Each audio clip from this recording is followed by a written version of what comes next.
Welcome to the coaching game. Look who's here. I'm Laurie Lawson and It's Terry Yoffe, coaches creating change. Get that out of the way. Isn't that great? Here we are into fall. I don't know what happened to the year. I have no clue. I don't know. And I keep going, when I'm writing an email, I'm going, enjoy the last days of summer. And it's going, where did summer go? What did we have a summer? I don't know. But I don't know either. time is moving on and change is happening every day, whether we want it to or not. And Terry and I decided, well, what about if we're stuck? What about if we're feeling like change is all around us, but we're not really, we're stuck. And so we started talking about that and saying, well, how do we help our clients get unstuck? So we thought maybe that would be a good topic for today. Get Yeah, unstuck and launch into fall and then the winter. right. I think that it's people are operating without a roadmap. They're looking for, as I say, welcome to the new normal. What's your plan B and how are you going to move forward? And that can get people stuck. Well, let me see. I don't have I don't have my playbook. Let me open it up. Let me see what's going on. But if that's not there, then people start to panic. They start to get fearful.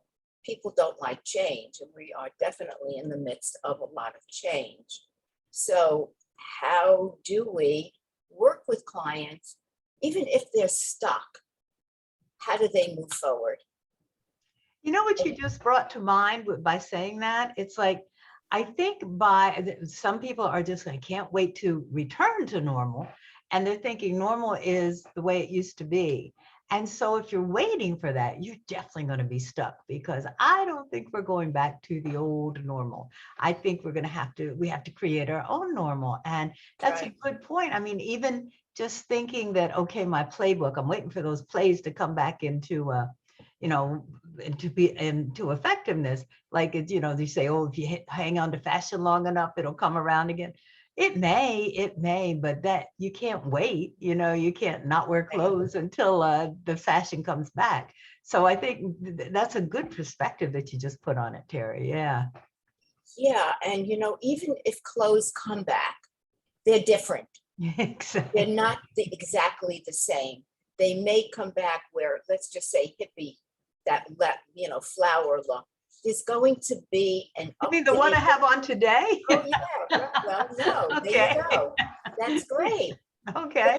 But it's going to look different because you're going to put it with other things. So, and the 70s, the 60s, the people wearing that kind of clothing today are not that generation.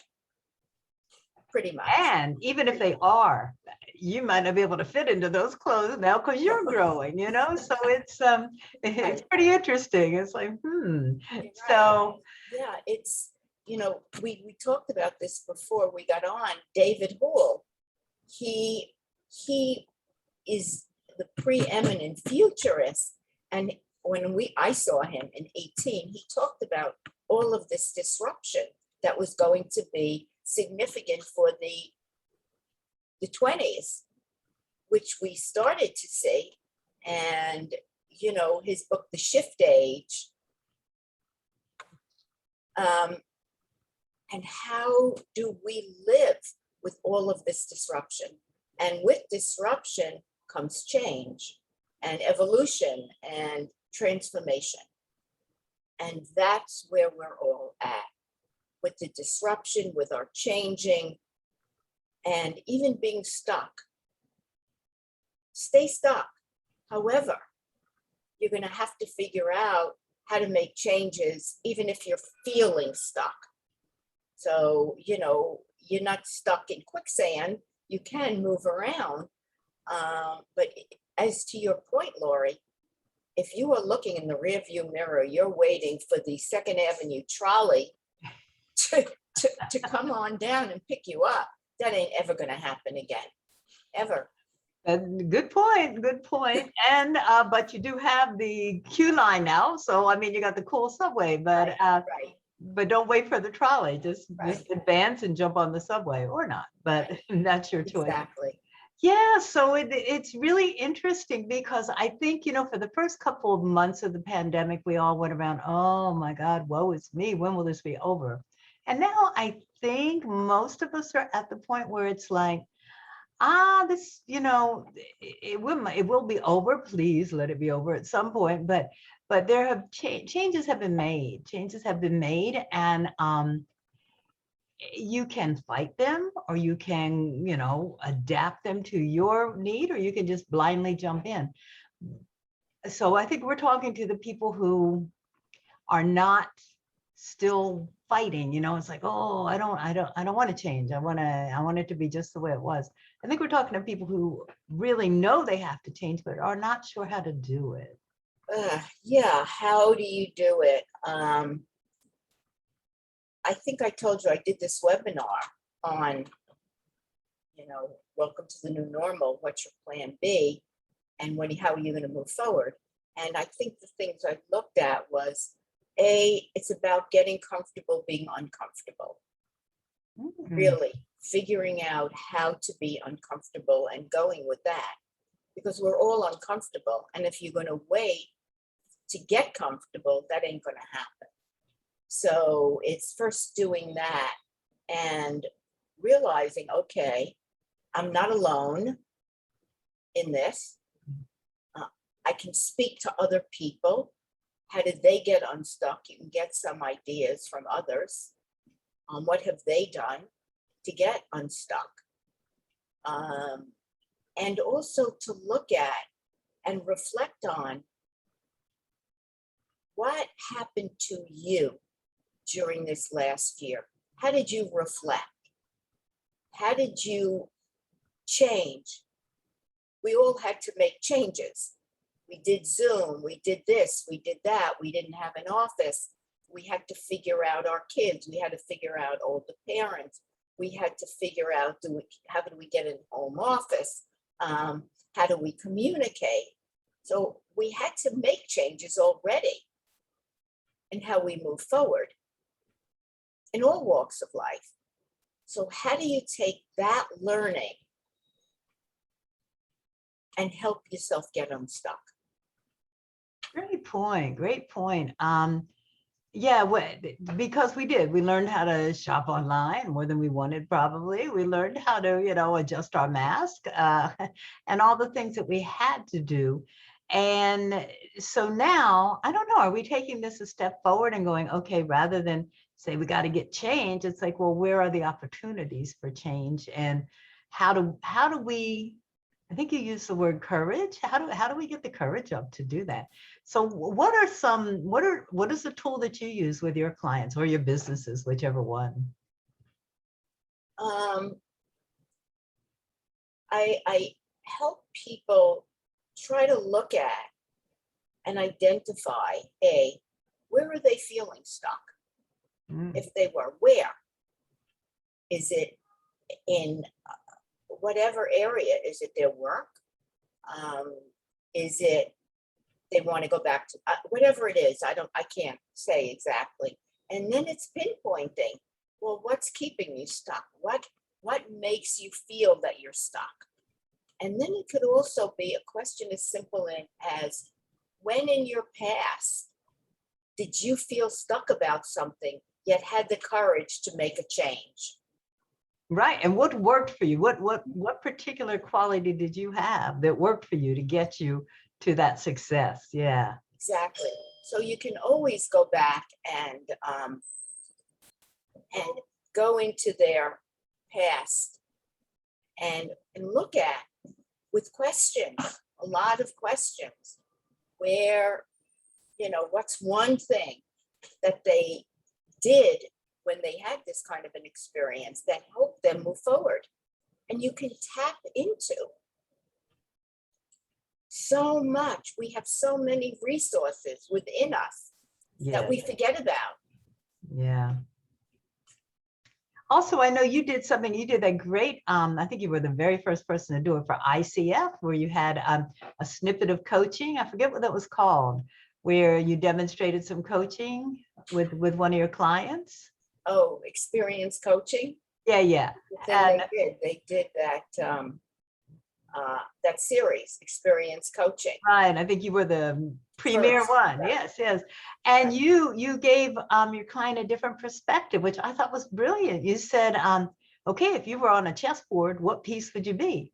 And so it just So, gets them out of the box, that new perspective. And that was really quite clever well, what you did. it was that, but it was more about the chessboard. Who were the players on Mhm. the chessboard that they were ignoring, or they knew were there, but they weren't giving them as much credence as they should have. So the chessboard was about and I just made that up out of the blue. Because I asked you, I said, do you play chess? You go, no. I said, It was what would just make you think of that? I love it. yeah, that how was she going to maneuver her players and look at who needed her attention in her company? Well, it's kind of like taking the focus off you because, like you said before, we are all in this together. And if we haven't figured that out in the last year, then you have not been paying attention. But one of the favorite things I like to do, and it's so simple, because my clients go, I don't know what to do. Yeah, I just don't know. So I said, okay, if you were talking to your mother or your husband or your sister, what would you tell them? Because we are so good at giving advice, except to ourselves. We never, Right. and that just takes them out of their box and puts it into somewhere. And then the answer is quite simple. Well, of course, I tell them to quit that crazy job and go do what they really want to do, or whatever it is. And so it's changing the perspective. And I think that's what the chessboard did. It's like, oh, it's not just me. I'm along with all these other pieces on the board. And what is my relationship in that? So it's just giving a different perspective, because if you're in the hamster wheel and you're going around and around, you know how to do Nothing that. changes. You don't Yeah, get a different view. You don't get a different exactly. view. So Exactly. yeah, it's having somebody change a perspective, or a question that they can go back to their what I call bankable nuggets from the day they started working or whatever. You accrue all of this knowledge, all of this experience, and we forget about it. But if you Yes. remind someone, when was the last time you took a leap of faith? When Mhm. was the last time you stood up and you didn't know something, but you you had the courage to move forward? And you know what? It's not only So forget about it, it's we take it for granted. I remember when I had my geriatric care business, and a lot of that is case notes and invoicing and things like that, and communicating with families. And there was another caseworker who had her own business, and she was like at least 7 months behind in invoicing because she didn't know how to write. And I'm going, you know how to what, to right? write, yeah. And I'm going, oh my gosh, I'm taking for granted that I know how to write, and I even like it, I don't mind. So she could not do it. And so she spent her time going, who's going to write this up and how am I going to get it in? And so we take our skills for granted. So sometimes it's good to just go over with clients, what are your talents? What talents are you using that you're not even aware of, Right, and give exactly. people another perspective again. Exactly, Yeah. exactly. I have a client, I've been working with him for years, and he was in some areas of the fashion industry. And now he's doing contracting, not in Mm. the city any longer. And we've been working on what are his credentials. And he forgot so much of what he did that we had to go back and look at it and then move it forward to be relevant for him in the business he's actually in, which they are kind of kissing cousins in a way. So it's Yeah. reminding clients of all of us, who are we? Who were we? What do we forget about? Even in our lives, people I am sure have taken risks. Maybe it wasn't in business, maybe it was in their personal life, that they did something that was so out of character for them, but yet they did it. Well, that took courage. Yes. So Yes. how do you tap into that and and create a new playbook, a new roadmap. What will that look like? That's interesting. I just heard a great quote the other day, God, and me and my quotes, but I never know where they came from. Courage is fear walking. It's like, take that fear and move it anyway, go ahead and do your That's right. thing. That's exactly right. What comes to mind is, and it was trying to think what precipitated this. There was when suddenly there was a lot of you have visitors. Oh, no, the fire engine, I forgot to close my window. Oh, that's okay. We know you're safe and protected. That's good. Sorry about that. If I see smoke, I'll let you know. How's that? Thank you. But when veterans suddenly were coming back into society, it was like, okay, well, they don't know anything, but I don't know anything but how to, be a soldier and everything. And so taking the skills that you have and transferring them to the world that we are now in, God only knows what they do with it right now, but it would be like what you've done before.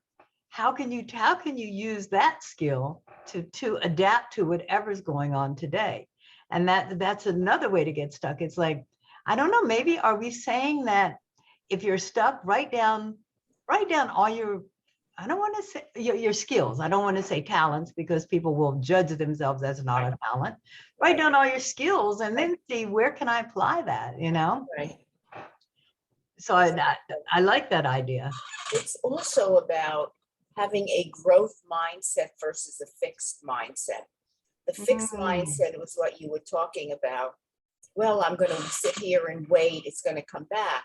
It's like, who moved my cheese, right? Going down that same path because there once was cheese there, and you god darn know there's going to be cheese. There's got to be cheese somewhere, yeah. But instead of trying to go down another avenue. So a growth mindset is about expansion. It's about resilience. It's about flexibility. It's about adaptability, which are key words today, versus that fixed mindset that keeps looking in the rearview mirror and keeps saying, I'm going to look in the rearview, it's coming back, but it's not coming back. It's the whole business landscape, the VUCA, volatile, uncertain, complex, and ambiguous. That's changed dramatically and will continue. I really don't know what's in store for us, but business is not as usual. Meeting clients, if you can't go to see them, then you got to figure out another way to go see them or get to them. Yeah. And I think the VUCA that you're talking about, the volatile and all that, ambiguous, I think it's not that it's going to change. I think that it's becoming enhanced. It's like, this is the normal we're talking about. Insanity, chaos. Right. For now, and somewhere out of all of that will come a new definition of things. I would venture to say by probably 2030. Okay, wow, that's a long definition, but okay.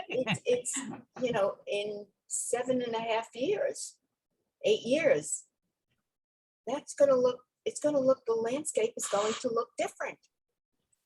I don't know what it's going to look like. I really don't. No, I mean, technology and a lot of other things, I don't know what's going to be relevant at that moment. We were talking about maybe going on vacation, before the end of 2021. And we don't know what that's going to look like. Every day it changes. One day we are allowed in a country, the next day we're not. So you just don't know. I hope that with that comes, okay, the awareness that whatever you do from here on out, it has to be flexible. As you say, it has to have a plan B, maybe a C and a D too. Because there are no stable rules anymore. No. And I call it a strategic resilience. I saw that word and I like it. What that means is have a plan, move forward. Nobody's looking 5 years down the road. People are looking a year, even, maybe 2. That's it. Nobody's got this 10-year plan that they used to have. It's a short plan, but have a plan, move forward with it, and be resilient enough to make a right turn if you have to and pivot. if you see it's not going, don't have that fixed mindset. Oh, it's got to be this way and I'm going to do it. Have that flexibility, that growth mindset that says, gee, this isn't working. I have to tweak it. That's, that's where we are and headed. Who makes a 10-year plan anymore? I hope no one, because it's futility. It's like, who knows? I hope it works, but I don't think it will. I just had a great guest on my show actually last week. Tracy McDonald, she and Ann Papayotti wrote this fantastic book called The Gift of Shift.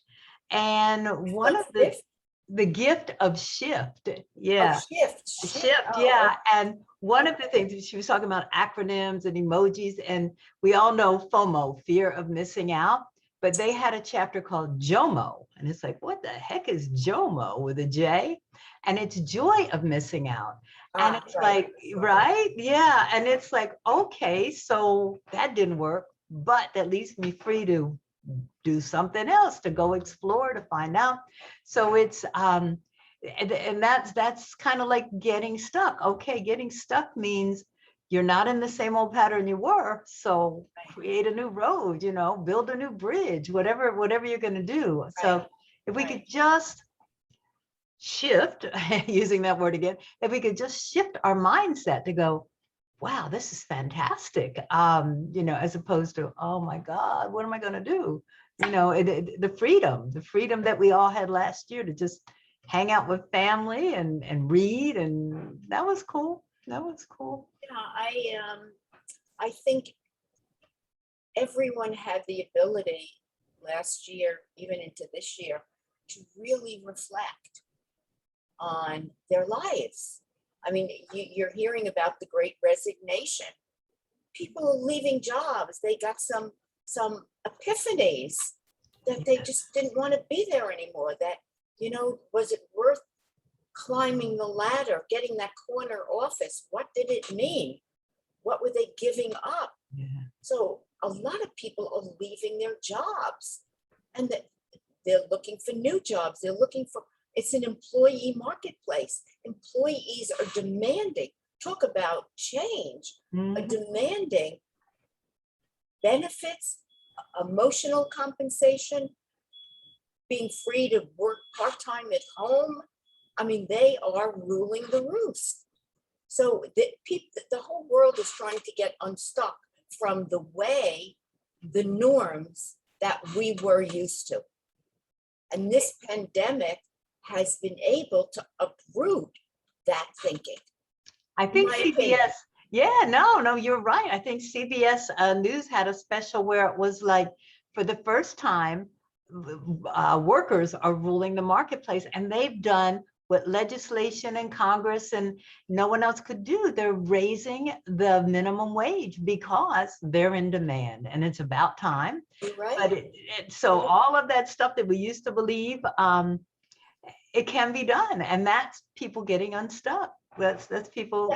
You're right. And if you take it to a bigger, thank goodness, we look at who the game changers were in this whole disruption. The three biggest: Amazon, Airbnb, and Uber. People in this pandemic, thank goodness, we had Amazon. We weren't stuck in buying clothes, getting groceries, getting prescriptions. We could get what we wanted. So if you think about, people didn't have cars, they could call Ubers. Hotels, I'm sure, are suffering. People are doing Airbnbs. So they were almost the leaders in getting unstuck in a way that we can all follow. Maybe not that magnitude, but this is the time of letting loose, getting unstuck, reaching out, reaching up. Companies are looking for talent, keeping talent and getting new talent, talent retention. And companies have realized that, you know what, we don't need a 16 office suite. Exactly. Our Getting people are unstuck. doing great. Yeah, exactly. Our people are doing pretty good doing So from home, and we can have a meeting room somewhere when they can come in. exactly, Yeah. Yeah. exactly. I think that even though we came here with just people getting unstuck, if we look at the country or the world, we've been getting unstuck in a very crazy time because there had to be different roadmaps. And that's what made some of these three big game changer companies look around and say, where can we make a difference? Wow. And you know what? When we're talking about companies, look at I'm trying to think of a few that failed because they stayed in the same rut. I'm going to say Montgomery Some of Ward. the That was way automotive back then. companies Yeah, yeah. And that was that, the smaller companies that didn't really realize that, whoa, the internet is going to be the main source of your sales. So they right, didn't really they got stuck, look and at the stores, they Lord didn't and change it. Taylor, Neiman Marcus, Right, right. Yeah. some of these huge stores have gone out because you know what? People don't ever have to leave their house ever.